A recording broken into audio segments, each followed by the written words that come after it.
7 semanas ininterruptas que o S&P sobe e fazem 9 semanas ininterruptas que o Dow Jones sobe, não é à toa que bateu a sua máxima histórica.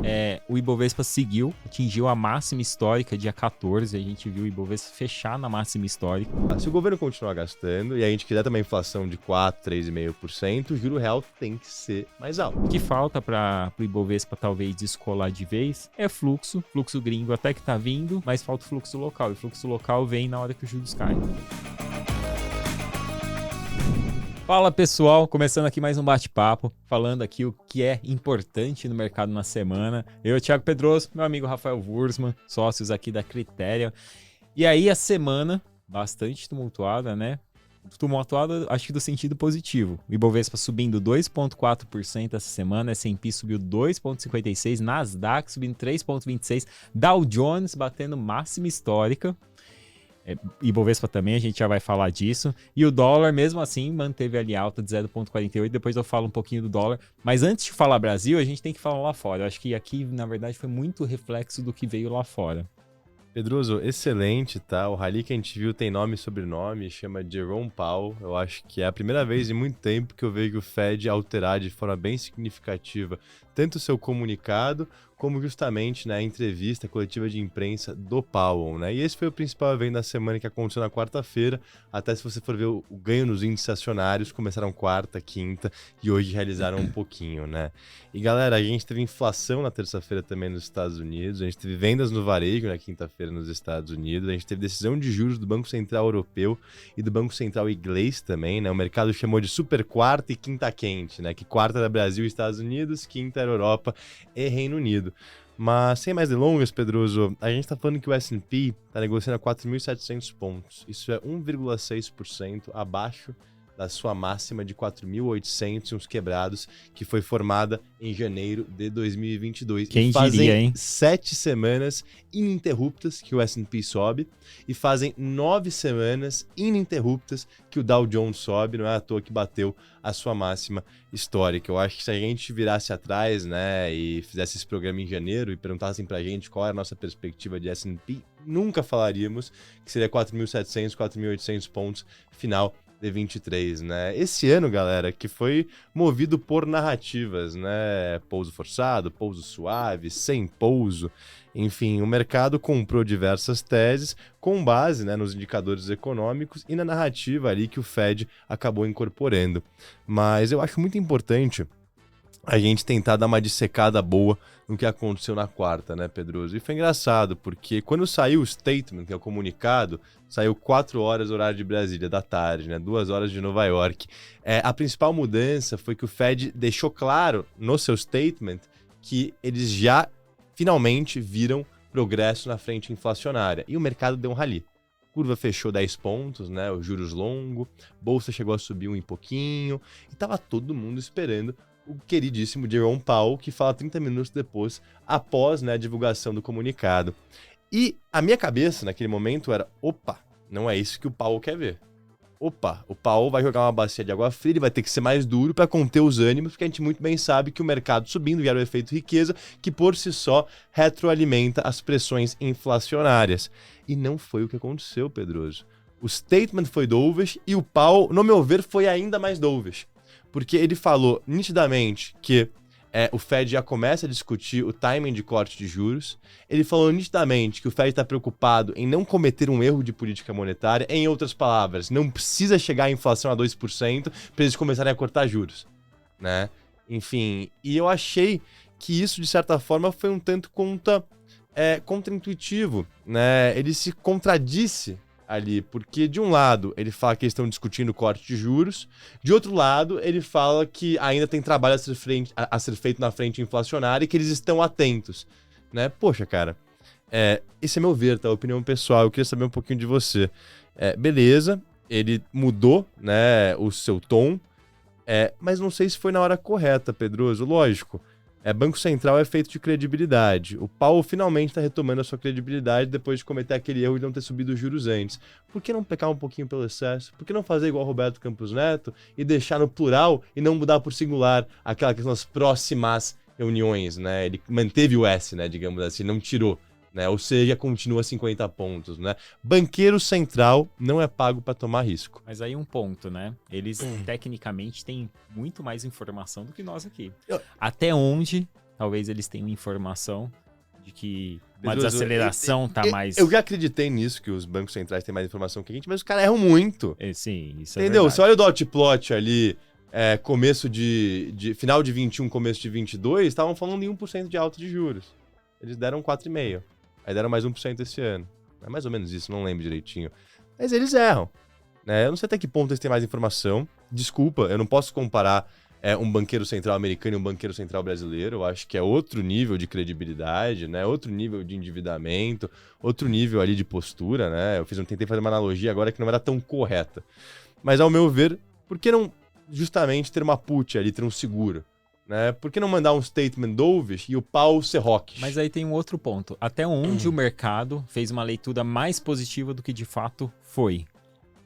Porque ainda assim ele tentou deixar Pode ser, claro ele tentou, mas nível... o tom dele estava diferente. Só o fato dele falar, já estamos discutindo o timing de corte de juros, para mim é o suficiente, né, pra gente ver esse rally se estendendo até o ano novo. E aí, galera, olhando aqui um pouco da questão técnica, né, eu vi um dado muito interessante hoje. O investidor está com 6 trilhões de dólares em fundo caixa, né? O money market, que é como se fosse o 100% do CDI lá fora, ele paga 5,5% ao ano, né, que é o juros americano. E muita pessoa migrou para lá nessa indefinição em termos de cenário, ciclo econômico ao longo desse ano. Ou seja, tem muito dinheiro no escanteio, que à medida que o pessoal olha e fala, opa, tá mais claro o cenário, opa, a tendência aqui começa a aparecer de forma mais nítida. Deixa eu já colocar o caixa para trabalhar, né? Ou seja, alongar a duration e pôr dinheiro em bolsa, né? Enfim, eu acho que isso pode sustentar um rally contínuo até dezembro, mas aí, por outro lado, a gente vê um VIX a 12 pontos, mínima do ano, e um índice de força relativa a 80 pontos, né? Indicando um nível de sobrecompra bem expressivo. E olha que dado interessante, Pedroso. Desde o final de outubro, do dia 27, a gente não vê a Bolsa Americana cair mais de 1%. A gente não vê. Né? Faz o quê? 45 dias isso?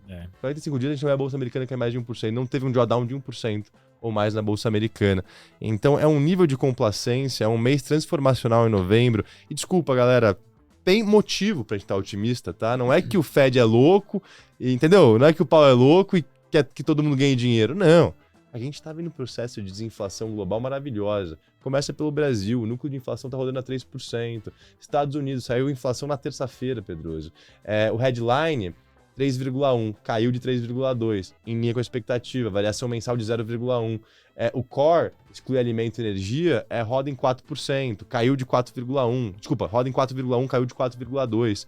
Né? Essa inflação, a gente viu um progresso super saudável e, por incrível que pareça, a atividade econômica segue robusta. As vendas no varejo agora, a expectativa era negativa, né, que saiu ontem. Subiu 0,3 no mês. Né, o PIB Softland chegou, né? É isso. E aí eu compartilho o Papai Noel Pau aqui com vocês, né? Enfim, uma foto que a XP compartilhou com a gente. Eu acho que ele trouxe esse presente no final de ano, né? Esse rally aí para todos curtirem um ano novo com uma carteira bem gorda e verdinha. E também incluo aqui uma imagem que nós geramos no ChatGPT, na inteligência artificial, que foi uma das narrativas do ano. A bolsa não estaria esse patamar se não fosse as companhias de tecnologia movidas a essa narrativa. E não é só uma narrativa ou só uma bolha, né? É impressionante que essas empresas deram de lucro, né, Pedro? Olha a Nvidia, que é como se fosse a poster child, né? O carro-chefe dessa locomotiva aqui de inteligência artificial. Eu já falei isso antes. A Nvidia, no começo do ano, negociava 200 vezes lucro um ano à frente. 200 não, acho que era 100 e pouquinho, tá? Hoje negocia 60. Ou seja, a empresa triplicou, ela tá mais barato que ela tava no começo do ano. Porque entregou na frente de lucro. Né? Então não acho que seja bolha. Pode ser uma precificação muito rica? Pode. Não só pode, como é. Né? Mas tem motivo para a gente entender que o crescimento continua. Né? Que é um momento pivotal na frente tecnológica, como foi o smartphone, como foi a internet. Talvez até comparando a revolução industrial. Né? É engraçado que a Nvidia faz a matéria-prima, né, da revolução de inteligência artificial, que são os chips. Igual Sim. O petróleo foi matéria-prima para a revolução industrial. Eu não compraria esse preço, né? Enfim, mas eu acho que a tese tá aí. E o Powell, ele tá montado aqui um touro, né? Sinalizando o bull market. E olha que fato curioso, Pedroso. Hoje mesmo, né? Não sei se foi coincidência, agora é brincadeira com vocês. Hoje mesmo, um touro, ele apareceu no trilho da estação de New Jersey. O trem de New Jersey, que faz o commute, né, que é a passagem ali de New Jersey para quem trabalha em Nova York, um touro tava lá. Ninguém sabe de onde o touro veio. Não tem zoológico nas redondezas. Eu vi essa notícia hoje cedo, eu falei, caramba, interessante de compartilhar. Né? E aí, pessoal, quando a gente fala em termos de precificação de juros, olha que engraçado. Pós-Fed, o mercado está precificando 150 pontos para o ano que vem. Pré-Fed estava em 100 pontos. Ou seja, nesses últimos 3 dias colocaram 50 pontos de corte. Estamos falando de uns juros caindo 150 pontos na casa de 3,75% a 4% final de 2024. E o mercado continua, de certa forma, sendo muito mais otimista do que o Fed, né? O Fed finalmente divulgou, né? É uma vez em cada 2 ou 3 reuniões que ele divulga o dot plot, que é a expectativa dos 19 dirigentes do Banco Central americano frente à taxa de juros futura. E só a divulgação do dot plot no comunicado já induziu um rally no mercado, né? O comunicado foi dovish e o Powell foi dovish. Essa junção dos dois formou máxima histórica no Dow, no Ibovespa e o S&P 1% abaixo da sua máxima. E o que a gente está vendo aqui? Eles estavam com uma previsão de mais uma alta de 25 para esse ano, logicamente tiraram, né? Essa foi a última reunião do ano. Mas para o ano que vem, eles colocaram mais uma queda. Né? Antes era 50 pontos, agora eles estão prevendo 75 pontos. Ou seja, de acordo com o Fed, ano que vem a gente vai ver a taxa de juros na casa de 4,5 a 4,75. Né? E aí em 2025 a gente está falando de uma taxa de juros na casa de 3,5. 3,25, 3,5 mais ou menos. E aí, né, eu não acho que tem muito espaço para cair abaixo de 3. Eu acho que isso já seria um juro de equilíbrio nessa nova dinâmica que a gente vive, né? Daqueles Ds, né, como fala já Kurski, dívida mais alta, desglobalização, demografia. Eu acho que tem fatores seculares que talvez induzem uma inflação ali levemente acima do que a gente estava acostumado na última década, né? Mas do outro lado, talvez a inteligência artificial faça eu parecer aqui enfim, muito pessimista, porque o que foi gerado de eficiência em termos de baixar preço na última década com Uber, com Amazon, com essas companhias, né? Enfim, eu acho que a gente tenta prever muito e nada diz, né? Mas fala um pouquinho da sua cabeça, Pedroso. Eu tô subindo 2 pontos aqui, já que você tá falando da questão de inflação. Primeiro, essa semana saiu o PPI e CPI da China, que é preço ao produtor e inflação ao consumidor, ambos abaixo do esperado e mostrando como a China está exportando deflação para o mundo, né? Lembrando que a China é ali o parque industrial do mundo, né? Muito do que é consumido no mundo é produzido lá. Então, se lá a gente tem deflação, ela exporta isso. E um outro ponto é a queda no preço do frete marítimo. Isso daqui, o preço do frete, quem acompanhou lá a crise de 2020, era meio que uma referência para o mercado de como a inflação estava estressada, né? Que teve essas distorções na cadeia, né? Exato. Suprimentos. Era oferta ali a inflação. No começo foi oferta, aí virou demanda, né? Exatamente. Mas a gente teve uma elevação absurda, vocês podem ver aí no gráfico, e ela voltou a níveis pré-pandemia. Então existe um cenário desinflacionário que está muito mais ligado a uma questão global, né? Do que às vezes só olhando individualmente o país, né? Você ainda tem uma demanda aquecida, mas os outros componentes vêm desacelerando bastante. E isso vem ajudando nessa discussão sobre o movimento de queda de juros nos Estados Unidos, no Brasil e em vários outros países, já que você teve ali uma desaceleração da inflação no mundo como um todo. Então, acho interessante colocar isso também na mesa nessa discussão. Mas vamos lá. Não, Pedro, excelente, tá? Acho que a gente falou bastante de Fed, o mercado ficou animado por causa dele, com fundamento para apoiar uma tese de corte de juros, mas eu queria ver um Powell ali, só tentando resumir, um pouco mais duro, para não cometer o erro, né, de todo mundo ali antecipar corte, fazer o mercado andar como já aconteceu, e a inflação volta a ser um problema quando poderia ter sido ali um pouco mais cauteloso. E mesmo assim, acho que o mercado está errado em termos de precificação de corte. Eu acho que eles não vão cortar antes do primeiro semestre, só se vier uma contração ou uma desaceleração muito acima do esperado. Eu trabalho com, eventualmente, 50, 75 pontos no segundo semestre, vai podendo chegar a 100. O mercado trabalha com 150, né? Enfim. Esse ano o mercado errou bem, né? O mercado errou. O mercado tá viciado no pivô do Fed, né? Qualquer indício que o Fed ia pivotar, o mercado quer meter ponto pra caramba na curva. 4 meses atrás tinha 100 pontos de corte PC na curva, né? Na virada de junho pra julho, um pouco mais, né? 6, 5 meses atrás. A gente sabe que não dá pra levar muito a sério nem o mercado e nem o Fed, né? Tem que ter uma opinião própria, não que ela esteja correta, mas só porque está precificado, ou só porque o nosso queridíssimo Jerome Powell falou, não quer dizer que é verdade. O meio termo é o mais conservador, né? 150, 75, estamos falando do quê? 100? Exato. É isso, deve ser 100 pontos ano que vem, Pedro. Exato, é o mais conservador. É o mais conservador, acho que o meio termo seria correto a assumir isso. E aí, galera, na quinta-feira, e eu gostei da Christine Lagarde e do Andrew Bailey, né, que são os dirigentes do Banco Central Europeu e do Banco Central Inglês. Foram mais duros, né? Foram mais duros, cara.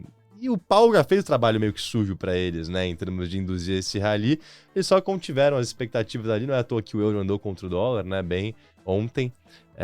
Eles falaram, cara, a gente não só dá... pra colocar aqui todo mundo na mesma página, ambos mantiveram a taxa de juros atual. Europa 4%, Reino Unido 5,25%, o Fed também manteve, todo mundo manteve, mas a questão aqui é comunicado. Exato. Powell, né, Estados Unidos bem frouxo, indicando que cortes estariam por vir, na linguagem de banco centralês, digamos assim. E aí, Bailey e Christine Lagarde, a chiquíssima, como dizia o Tourinho, né, gosto de acompanhar ele diariamente, meio que falaram, não estamos estudando corte de juros, ainda precisamos ver mais progresso na frente inflacionária. A Europa que já está com 2 trimestres consecutivos de queda de PIB, né? Recessão técnica. Alemanha e França também, né? Que são as duas maiores economias. E uma inflação de 2,4%, né? Abaixo da inflação americana. Então entendo eu, né, que talvez a gente possa ver um corte antes na Europa do que nos Estados Unidos, mas de forma correta, ao meu ver, Christine Lagarde tentou jogar ali uma certa água fria nos ânimos do mercado. Tá. E Pedroso, antes da gente falar sobre o Campus Neto, já que a gente já tá nesse embalo de Banco Central, né, eu queria só comentar duas coisas que eu achei muito relevante. Aí a gente vai para Brasil, que eu também tenho uns comentários sobre RCN, né? Alguns falaram que ele comprou briga com o governo, enfim, foi mais duro do que precisava. Lembrando que ele divulgou ali o comunicado, né? Eu acho que não tinha contabilizado o que aconteceu com os Estados Unidos, né, em termos dessa queda de juros agressiva. Primeiro ponto, e mesmo se tivesse contabilizado, eu quero repetir que eu não acho que o Banco Central tem que tomar risco, né? Muitas vezes você ter gordura ali na frente de juros... Cara, desculpa, quanto mais conservador você for no D0, mais você pode cortar lá na frente. Não é isso, em tese, Pedroso? Mas a gente continua com o maior juros real do mundo, Sim. né? Então isso é um ponto. Mas em tese, quanto mais conservador, por 50,75, cara. Não vai mudar nada, eu concordo. Dá 50, em time que tá ganhando não se mexe, né? Minha cabeça. E aí, pô, eventualmente o juro longo pode cair mais. Né? Porque ele foi mais conservador. A inflação beirou ali mais próxima da meta. E tem muita coisa acontecendo. Eu concordo Fala aí de Campus Neto, porque depois eu entro na frente corporativa, a gente pega esse embalo de Banco Central, né? Então vamos lá. Banco Central aqui no Brasil decidiu cortar juros em 0,5 ponto.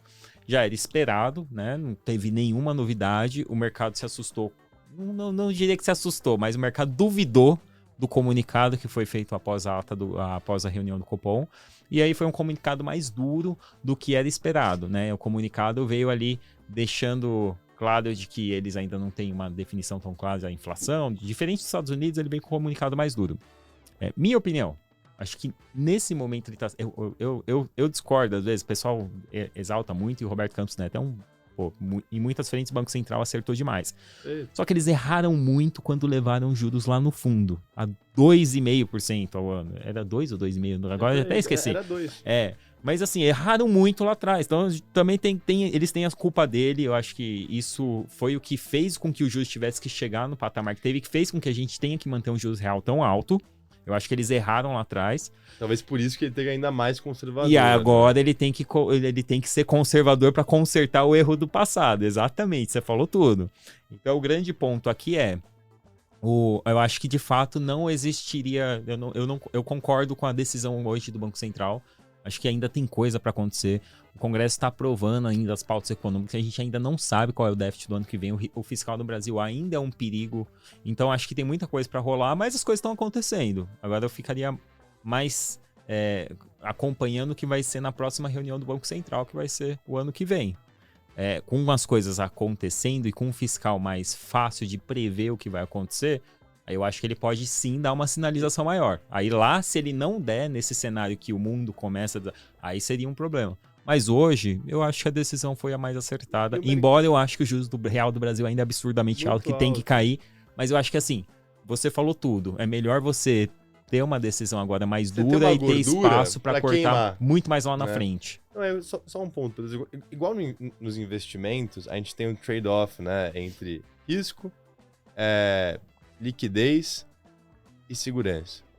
Né? Enfim, você não consegue ter tudo, digamos assim, né? Você tem que escolher ali certos fatores. Pô, eventualmente você pode ter segurança com liquidez, né? Ou abdica ali da liquidez, toma mais risco, etc. Tá? Você não pode ter um investimento que vai te dar muito mais que o CDI sem correr risco, digamos assim. E nessa frente fiscal e monetária tem 3 fatores, né? Que é dívida, inflação e juros. Um país que gasta muito, né? E, enfim, se endivida, ele não consegue ter uma inflação baixa sem ter um juros real alto. Entende o que eu tô Essa falando? exceção no mundo é Estados Unidos, tá? Sim, seria os Estados Unidos, que é a Estados reserva Unidos de é a valor exceção do mundial, mundo. será? Que tem muita inovação. Mas país emergente, o Brasil, frente aos emergentes, tem uma relação de dívida PIB maior. Não é à toa que a gente tem o maior juros real do mundo. Mas... Tá bom? Então, o que eu quero falar? Se o governo continuar gastando e a gente quiser também inflação de 4%, 3,5%, o juro real tem que ser mais alto. Não mais alto do que está hoje, mas mais alto do que na média dos outros países. Mas não dá pra ser 6, 7% que você estrangula qualquer negócio no país. Ok. Não é sustentável. Mas, ô Pedroso, a gente olha a precificação do mercado, tá 9,925 já. Sim, a precificação Não tá lá? Acho que, se eu não me engano, a implícita tá por volta de 5 e... Poxa, Então, eu a gente tá olhei falando hoje e que esqueci. um juro real de 5 e tanto. 5%. Brasil, ano que vem, a inflação vai ser 4, o juro vai ser 9, 9,5. Eu tô falando, enfim, esse pessoal que fala, puta, tinha que dar 75 ao invés de 50, pô, 25 pontos. Vai tomar risco numa coisa tão irrisória? O time tá ganhando, a inflação tá caindo. Acho que os 25 pontos a mais é mais a sinalização. Não, mas essa é o erro. Né? Exato. É isso que o mercado... Igual o Fed. Né? Não sei se o Fed queria ver todo esse rally. Né? Não sei, porque o cara foi dovish mesmo. Mas entendeu? O cara faz 25 a mais, 50 para 75, aí o mercado coloca 8% de juros no final do ano que vem. E que eu acho que vai ser, tá? Pode ser, mas já colocar agora, por que não ficar um pouco mais conservador para poder chegar lá com mais gordura? Essa é a minha cabeça. Bom, lá fora, mais alguma coisa? Pedroso, lá fora, na frente corporativa, eu queria falar da Pfizer, cara. A Pfizer caiu mais de 50% esse ano, você sabia? Sabia que eu te falei, né? Sim. Antes da gente entrar aqui. Mas antes disso eu não sabia que eu sabia que tinha caído. E quem tá vindo antes aqui, muito provavelmente não sabia. Eu descobri essa semana, tá, galera? E eu acompanho o mercado offshore todo dia. E não tava no meu radar. Aí eu fui tentar entender um pouco o que eu queria trazer pra vocês. A Pfizer tá numa mínima de 10 anos. Ela tá abaixo do valor que ela bateu em março de 2020, no auge da pandemia. Ela que desenvolveu as vacinas da Covid e foi a farmacêutica que mais gerou receita na história em 2022. 100 bilhões de dólares. E 60% dessa receita, 55%, 60%, era Covid. Né? Tanto a vacina booster como o Paxlovid, que é o tratamento oral para aqueles que pegavam. Né? E esse ano, pessoal, ninguém tá tomando booster e ninguém tá tomando Paxlovid. Né? Caiu em 90% a receita dessa frente. Eles estavam com guidance muito acima do projetado. Trimestre a trimestre estão diminuindo a sua projeção de receita e, consequentemente, lucro. E a ação está seguindo essa toada. E não só isso, Pedroso. A Pfizer está tomando processo direita e esquerda. O mais recente foi o procurador-geral do Texas, que entrou com um lawsuit contra a Pfizer, falando que eles fizeram alegações falsas da eficácia, né, e dos efeitos colaterais das suas vacinas. Enfim, eu acho que isso estava no preço já, né? Foi muito rápido tudo que aconteceu. Naturalmente, a gente pode ver, né, novas coisas vindo à tona. E por fim, como a gente muito bem falou nas últimas sessões aqui, e a galera deve saber, o Wegovy, Irilili e Ozempic, Novo Nordisk. Os 2 medicamentos, né? Um para diabetes, que hoje é usado para queda de peso, né? E o outro a Irilili desenvolveu para entrar nesse mercado de emagrecimento. O que está querendo de resultado para essas empresas, esses remédios, é fenomenal. Nos Estados Unidos, eu estava vendo uma matéria esses dias que o Ozempic, né? Ele foi criado inicialmente para cuidar de diabetes. Só que o pessoal usa para emagrecimento. É isso, tira a fome. Lá nos Estados Unidos, o pessoal que tem diabetes não estava conseguindo comprar o remédio, porque estava faltando na farmácia, porque quem quer emagrecer está comprando tudo. Aqui falta também, e eu sei que tem um mercado negro com uma liquidez tremenda, que é o dobro do preço. Onde eu quero chegar? A Pfizer tentou 3 vezes esse ano comercializar um remédio, né, para eles entrarem nesse segmento, e não conseguem. O time de pesquisa e desenvolvimento não consegue desenvolver. o mercado olha isso com maus olhos. Você junta tudo isso, cara, Pfizer caindo 50%, Moderna caindo 60%, também perdeu receita com Covid, né? Boa parte da receita deles foi vacina e tudo mais. Só queria falar isso pra vocês verem como o bife vira, né? E como o mundo é dinâmico. Exato. Eu até ouvi pessoas falando que a Pfizer vai quebrar, né? Eu acho muito difícil isso acontecer, acho impossível. Mas aí a pessoa que me falou isso fez uma analogia com a Purdue Pharma. Você já viu aquela série na Netflix, O Império da Dor? Sim. A Purdue que vendeu Oxycontin, que é um opioide pra todo mundo, não pro paciente terminal de câncer, mas pro cara que tinha dor de cabeça. Esse foi o marketing deles, né? E aí tomaram um processo de direita e esquerda do governo americano e tiveram que pagar baita multa. A família, que é a Sackler Family, tá com 11 bi no bolso de net worth, mas a empresa foi água abaixo. Enfim, acho impossível isso acontecer, mas eu acho que é válido fazer essa analogia, não que seja, enfim, banana pra banana, né? Maçã pra maçã, mas enfim, me lembrou um pouco desse caso, Pedroso. Acho que você comentou, vou comentar rapidinho do Ozempic, né? Tava lendo um relatório, se eu não me engano, do JP Morgan, que ele tava fazendo a correlação do Ozempic com vários setores.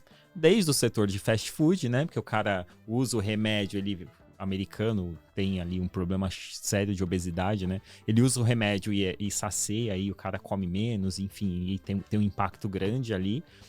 Até o setor, por exemplo, de aviação. Eles falaram, sim, em média, tanto o americano perder 10 quilos, o avião vai gastar menos combustível. Então, é legal como, às vezes, uma inovação que parece ser idiota quando é criado no D0, só ali para uma doença específica, pode mudar muita coisa. E também o que impactou, né? Por exemplo, no próprio PIB da Noruega. Não. Novo Nordisk é Dinamarca. Dinamarca. Que sem a Novo Nordisk, eu acho que o PIB dela estaria negativo, e com a Novo Nordisk o PIB cresceu, sei lá, 1,5%. E aí, Pedroso, antes de passar aqui para você dar uma palhinha, outra coisa importante que você não sei se acompanhou, Occidental Petroleum, que é uma das grandes petrolíferas americanas, que o Buffett tem 30% de participação, comprou a Crown Rock, que é uma empresa privada, por 11 bilhões de dólares. A Crown Rock é uma das líderes na exploração do xisto na bacia permiana, né, no Golfo do México. E, cara, essa é a terceira consolidação que a gente tá vendo no mercado. Não sei se você lembra. Sim. Exxon comprou a Pioneer, Chevron comprou a Hess e Occidental compra a Crown Rock. E todas essas compras são empresas que exploram xisto nessa bacia permiana, né? Que é a maior reserva de petróleo dos Estados Unidos, produção, alguma coisa do tipo, tá? Mas onde eu quero chegar, galera? Puta, essas grandes petroleiras estão investindo forte em produção. Então, até que ponto a gente vai depender do petróleo nos próximos anos, né? Eu vendo isso, me parece que sim. E aí teve a COP28 também essa semana, né? Que eles finalmente chegaram num texto final ali. Sabia que o presidente da COP28 é o presidente da ADNOC? Que é a Abu Dhabi National Oil Company.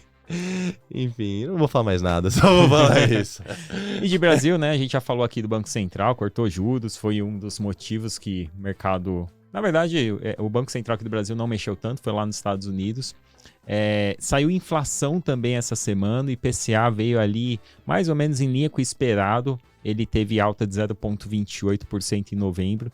E aí o IPCA, é interessante que ele veio com os núcleos menor do que o esperado e também com uma desaceleração no índice de difusão, né, que mede ali quais os setores que estão elevando a inflação. Então o IPCA foi melhor do que o esperado. E aí, para ajudar um pouquinho... IPCA foi essa semana? Foi na última, né? IPCA foi agora. Foi essa semana IPCA? Foi dia... Eu esqueci a data. É verdade, desculpa.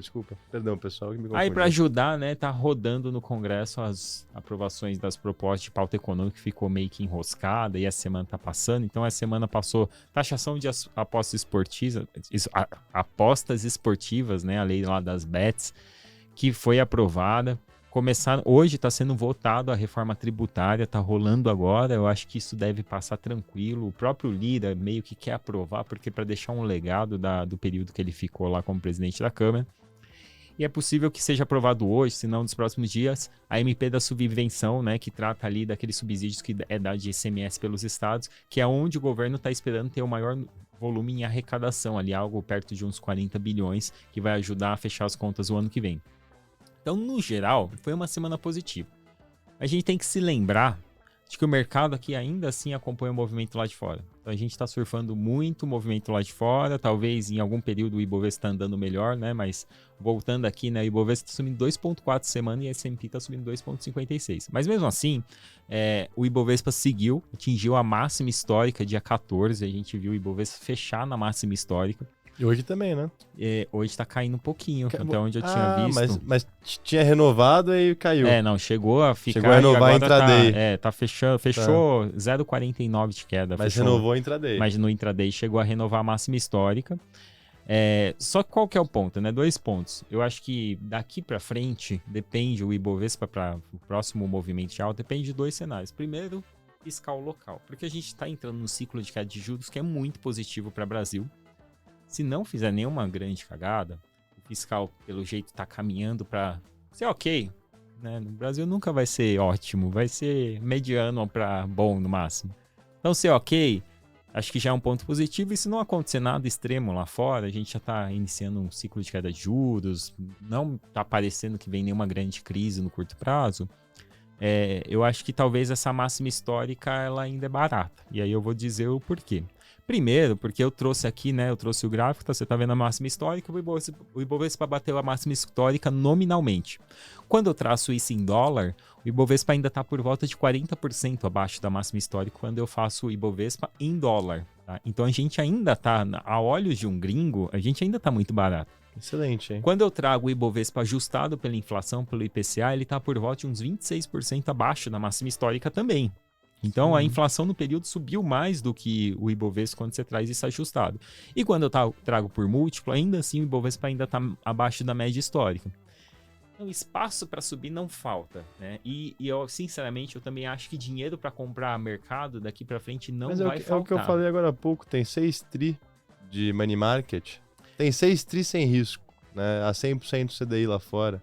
Então, tem 6 tri sem riscos. Você tem aqui o investidor local que está subalocado em bolsa. Também. Os fundos estão suballocados. O mundo está subalocado. E principalmente no Brasil. No Brasil eu diria que está o dobro subalocado, porque a nossa juros real é uma bênção para o brasileiro, né? Você não acha um juros real como aqui é difícil tomar risco, historicamente. Exato. E ainda mais no cenário que a gente acabou de sair. E tem um custo de oportunidade enorme para tomar risco. Exato. E a gente está saindo de um cenário que o juros estava tão alto que você teve uma migração massiva de multimercados para renda Pedroso, fixa. pergunta, você já viu uma inflexão de ciclo? Você já viu? Qual ano que foi? Você lembra? Inflexão de que ciclo? Eu nunca vi, né? Trabalhando no mercado, tô há 5 anos nesse mercado. A Dilma foi... teve logo depois Eu digo, quem está crise de vivenciando 2000. hoje, tem algum momento da sua carreira profissional que você consegue fazer uma comparação? A gente teve logo depois da crise de 2008, né? Acho que o momento agora é muito específico. Você acha muito peculiar? Mas, é peculiar, mas tem muita pós-Dilma, correlação. não foi? Pós-Dilma foi... O Brasil tem uma correlação, mas o mundo lá fora estava andando naquela época. O mundo estava diferente. Então, a gente, assim, quando eu olho o Brasil individualmente, sim, pós-Dilma é bem parecido. Você tinha um cenário de juros. Embora eu acho que hoje o Brasil é um país muito melhor do que era naquela época, institucionalmente, aconteceu muita coisa, marco. Então, tem muita coisa que melhorou o Brasil. Mas quando você olha do ponto de vista monetário e até fiscal melhorou, né? Mas monetário é parecido, né? Porque você teve lá na Dilma juros chegando a 14 e depois teve aquele ciclo de queda com o Temer. Mas teve um empurrãozão do mercado lá fora. Por isso que eu falei que depende um pouco do cenário lá fora também. 2008 também você teve um cenário que tem algumas correlações com o que foi agora, que foi os 2 cenários que eu vivi. Caramba, Júlio. Caiu em 2008, o mercado estressou e tal, e teve a crise. Depois o mercado teve um movimento de alta, que foi até 2011, né? Depois veio a Dilma e atrapalhou um pouco. Inclusive, a nossa presidente, que foi eleita economista do ano pela... Economista mulher do ano, Economista mulher do ano, né? Pela Orecon. Confecon? Confecon. É a Confederação dos Economistas do Brasil. Exato. Como se fosse uma OAB, mas dos economistas, né? Não vou entrar em discussão sobre isso, mas basicamente, acho que são dois momentos similares. Se tivermos pelo menos um cenário estável lá fora, eu acho que o Brasil tem tudo para manter um movimento alto. Talvez agora menos pautada nas blue chips, você pega muita empresa doméstica, small cap, que ainda estão muito barata, e o cenário de queda de juros é muito positivo. Aqui na mesa a gente tinha feito algumas operações de vendas do índice Bovespa e compra do índice de small caps, né? Apostando que exatamente essa Esse queda valor na relativo, curva de né? juros vai puxar muito mais o small caps do que Legal o esse, hein? Ibovespa. Vem dando positivo, mas é interessante que o juros real veio fechando muito forte nos últimos dias e isso é super positivo para a empresa que atua aqui no mercado doméstico. Então, a gente acha que pode ser um ano positivo 2024 para a Bolsa, sim. Então tá? quer dizer, Pedroso, que você acha que essa festa vai virar uma rave? É isso. Acho que assim, não é uma linha reta. Esse é o grande problema. Porque eu acho que o mercado vai ter muitas dúvidas ao meio do caminho. É sempre assim, né? Mas eu pelo acho menos que, até o fim do ano. eu É acho rave ou não? Eu acho que esse ano aqui, fim de dezembro, 24, eu acho que sim, eu acho que é né? rave. Eu tô com Eu esse acho que é sentimento rave. também, mesmo com indicador de sobrecompra e tudo mais, né? Parece que é aquele negócio, notícia ruim vai ser jogada debaixo do tapete até o ano novo e nego vai Não, comprar. esse ano não tem dúvida. Eu tô Não tem, pensando né? pro ano que vem. Eu tô falando até o fim do Não, ano. até esse ano não tem dúvida. O Festa mercado é rave, já né? comprou Já e daqui comprou. pra frente, os barulhos que nós temos vão entrar em férias, né? É política o Congresso que sai de recesso. Hoje, sai de recesso hoje. Então, assim, a gente tem muito barulho que vai entrar de férias que agora daqui pra frente é só tranquilidade mesmo. Então, acho que o mercado é pra cima. E aí, o ano que vem, final do ano que vem é tão distante, né? Quando a gente olha o começo desse ano do que aconteceu até agora, é tão distante de prever, mas eu acho que pelo menos ao longo do primeiro semestre a gente ainda vai ter boas notícias para comemorar.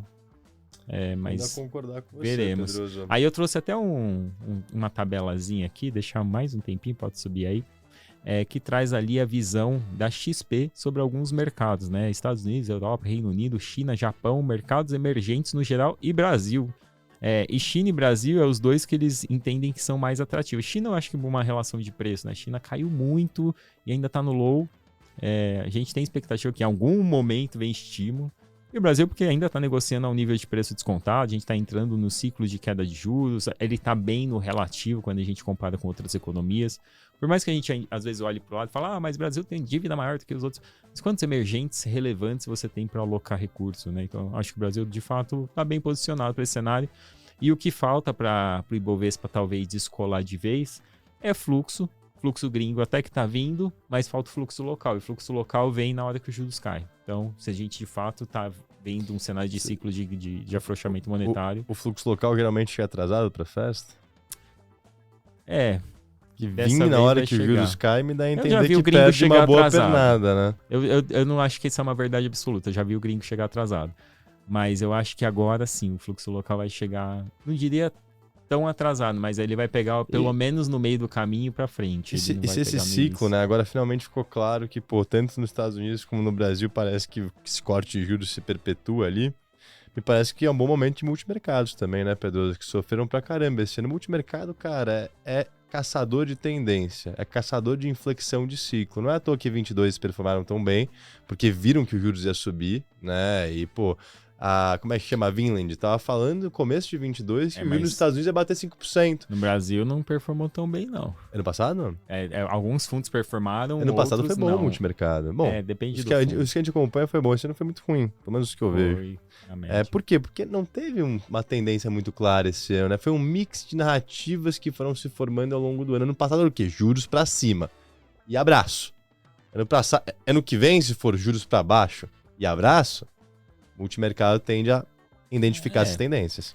Tudo indica que é um ano bom para muita coisa. A gente tem que ver um minuto para mudar essas teses, né? É um minuto para mudar. Mas quando você olha, eu sinceramente vejo alguns riscos. Depois, semana que vem, eu acho que vale a pena você pensar aí, né? Qual que vai ser a narrativa positiva do ano e a negativa lá para fora, e eu vou pensar do Brasil. Porque esse ano é fácil, né? A gente viu, a gente fala que a principal narrativa do ano foi para onde os juros, para onde a inflação. Ao longo do tempo teve algumas coisas meio aleatórias. Teve guerra, mas coisa que passou rápido. Mas no fim do dia, a conversa sempre foi muito pautada a isso. Juros e inflação. E o ano que vem, o que vai ser? Eu já diria agora que lá fora a narrativa positiva seria a aposta no soft landing, que de fato a inflação cede. E a narrativa negativa... seria uma desaceleração. Uma inflação cedendo, uns juros caindo, mas a custa da economia. Exato. Geralmente quando os juros caem não é porque a gente é bonzinho, né? Não é porque o Banco Central é bonzinho, né? Porque precisa cair, né? Então acho que... A última vez que a gente viu o que o mercado está precificando hoje foi 95. foi festa. Eu não tô falando que não vai se repetir, é raro.